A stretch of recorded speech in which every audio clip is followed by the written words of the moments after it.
Okay, John, how are you feeling about tomorrow's shoot? Um, well, I've got a shot list and it's going to be okay. If we follow the list in a logical order, I don't think we'll miss out on any shots. The girls are all keen and we've got costumes and everything, so I don't expect any real problems from the shoot itself. And how do you think I've been coping with the Bangkok insights? I think you're doing quite well. You're a fast learner, and you're seeing things that you would never have seen if you came here on your own as a tourist. So, I've been here many times, so I sort of know the ins and outs quite well.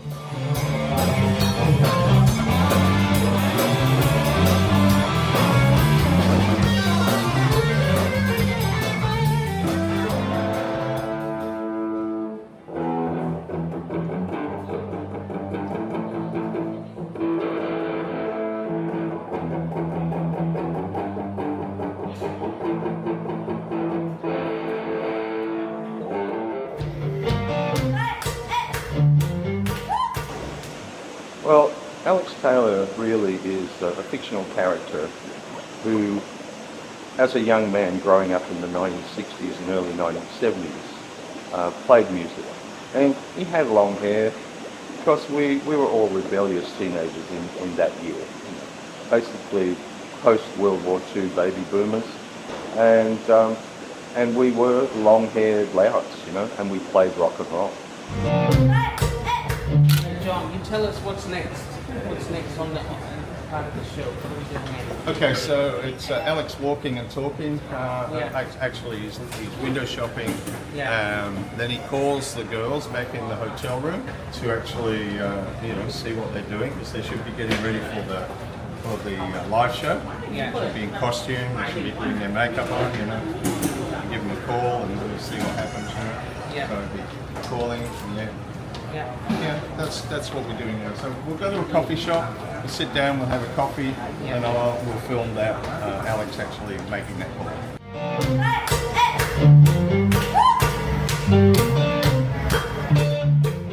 Well, in the 60s, there was a sexual revolution where women were given more power to do whatever they wanted to do. They didn't have to be stay-at-home mums, they could be free spirits. And the hippie era was the culmination of that. And so what I'm doing is I'm trying to recreate a window to the past, which is the 60s, the sex, drugs and rock and roll. And although I don't condone drug use at all, I'm implying that the girls on stage, they're all my women, they're all my girlfriends, But the reality is they are performers in their own right, and they don't do anything that they don't want to do. And we dress in era correct costumes, and it's a live show, And most songs of that period are actually love songs about boy meets girl, boy loses girl, that type of scenario. So even if you go back to the earlier beginnings of the Chuck Berry songs and those blues type songs, they are about love, love between two people, or maybe sometimes it's a little bit deeper than that, and that's what I'm trying to portray in the show. It's a window to a particular era, and we dress in 3 different costumes on stage. We have mod, we have rocker, and we have hippie, and we have long hair. As you can see,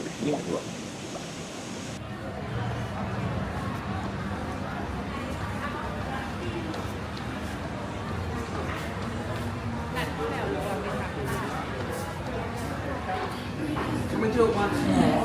Can you try, and when I'm coming down, pick it up I'll have to let you know after when I'm coming down and pick it up, so it's like one continuous thing, yeah?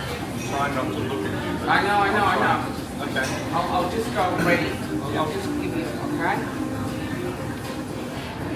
Rolling and ready.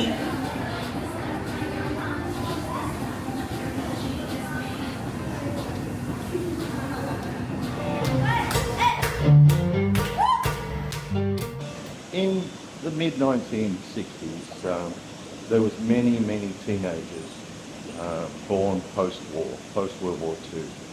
Hundreds of thousands of, if not millions of teenagers worldwide. Live music was popular, and young people, even still at school, were playing in bands, and they played the popular music of the day. Music was changing. We'd gone from instrumentals and big band music of our parents to groups like the Shadows, Cliff Richard, even Elvis. So you were either an Elvis follower or a Cliff Richard follower, and definitely most people that play guitar would be playing the Shadows, which later led on to surfing music by groups like the Ventures, you know, and that was the popular music of the day.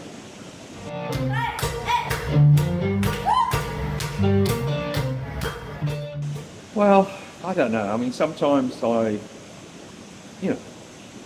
a performer. I'm out there. I do the shit, you know? And sometimes I wonder whether John actually gets it, you know, whether he actually understands me or not. You know? And quite frankly, I don't know. I just don't know. Alex is looking at the food. Yeah, 10 up to 5-star, yeah. and then we'll cut to 5-star. Yes. I'm with you. Okay, rolling.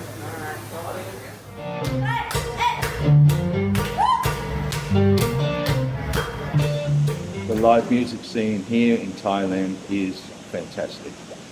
You have bands almost at every second venue. They play 60s, 70s, pre-disco type music, and it's a fantastic place to experience real live music. If you look elsewhere in the world, particularly Australia, live music, you know, it's dying. It's dying. Hard to get people to come to a venue. Hard to get people to pay the $10 entry fee at some places, you know. And here in Thailand, the bands play every night of the week.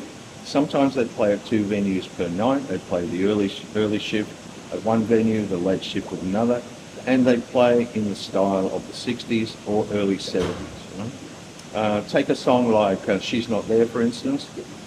I try to do the Zombies version because it's the early version and I like it. But the bands play the Santana version, which musically it's the same tune, but they put more guitar solos into it, Santana style. But it's the same speed, same chord progression, and the same vibe. And it works both ways. You know? My take on She's Not There, it is about a girl that is a bit dreamy, and she's always around, but she's always thinking of other things. And sometimes you wonder, you know, does that girl really care about me, or is she in her own little world? So She's Not There is, it's a nice song. I like it a lot. I like the Zombies version of it. And in the music clip, we will be actually doing the Santana version, just to try to modernize it a bit with more guitar music. But it is about a girl that is there, and sometimes you wonder, is she really there or not? You know, it's a bit vague.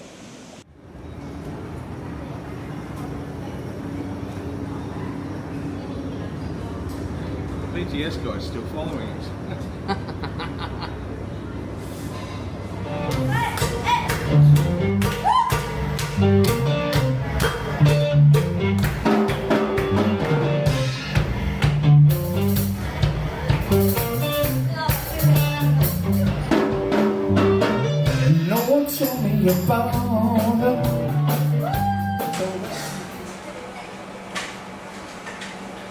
How's the trip so far? Is it? The trip is great. I'm enjoying myself immensely. I don't want to go back home, but I have to go back home in a couple of days. I'm not looking forward to it. No, one bit, not one bit. I wish I could stay longer.